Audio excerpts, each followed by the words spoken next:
Chers camarades, je vous apporte le salut fraternel des salariés du groupe Airbus, mais aussi des métallos de Saint-Nazaire.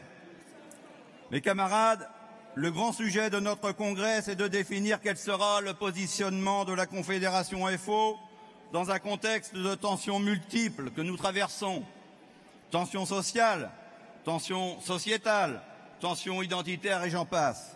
Les salariés font partie du peuple et il est parfois difficile de faire la distinction entre ce qui relève de la démarche syndicale de ce qui relève de la démarche politique ou citoyenne.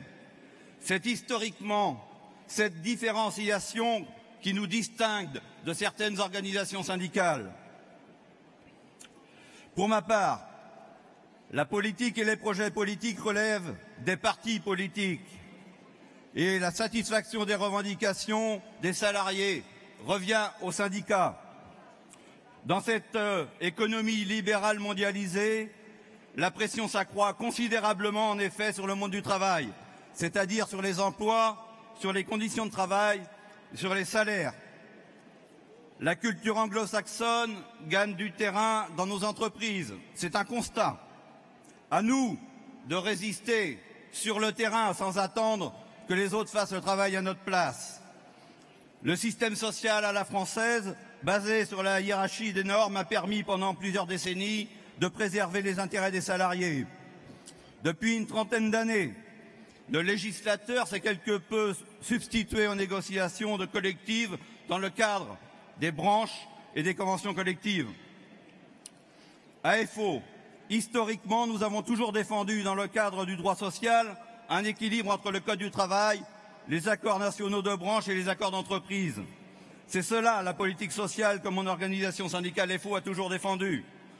Depuis quelques années, la solution préconisée par certains responsables politiques et par la CFDT, sous la pression de l'économie globalisée, c'est de privilégier la négociation d'entreprise à la négociation de branche et au Code du travail. C'est d'inverser la hiérarchie des normes.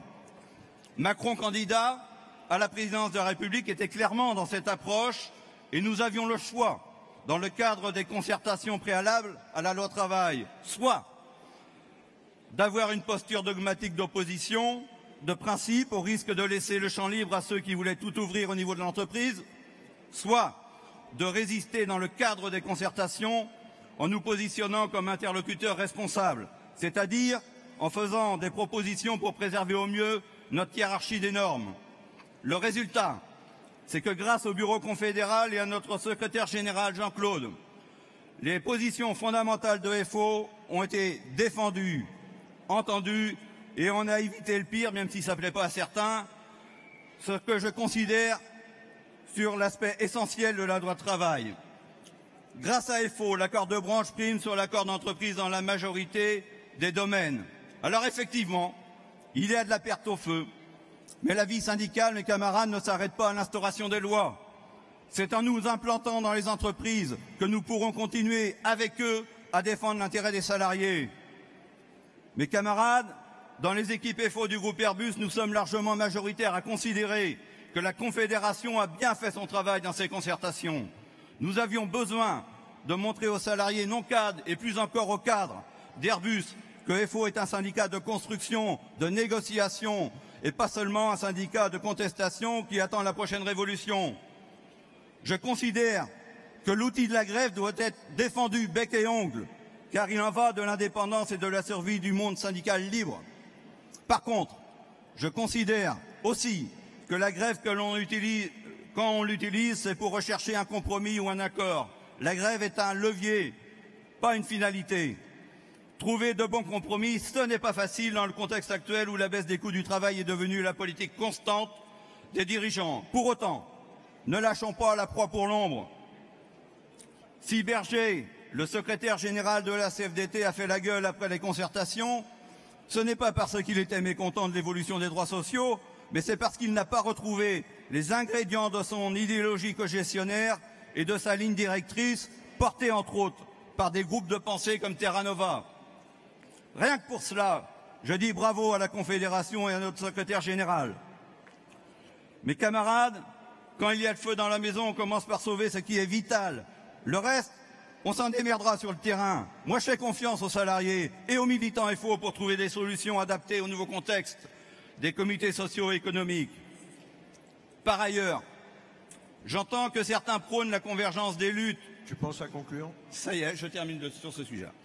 Ça veut dire quoi? Avec qui? Pour quel objectif? Il ne suffit pas d'appeler à la grève pour mettre les salariés dehors, on le constate souvent.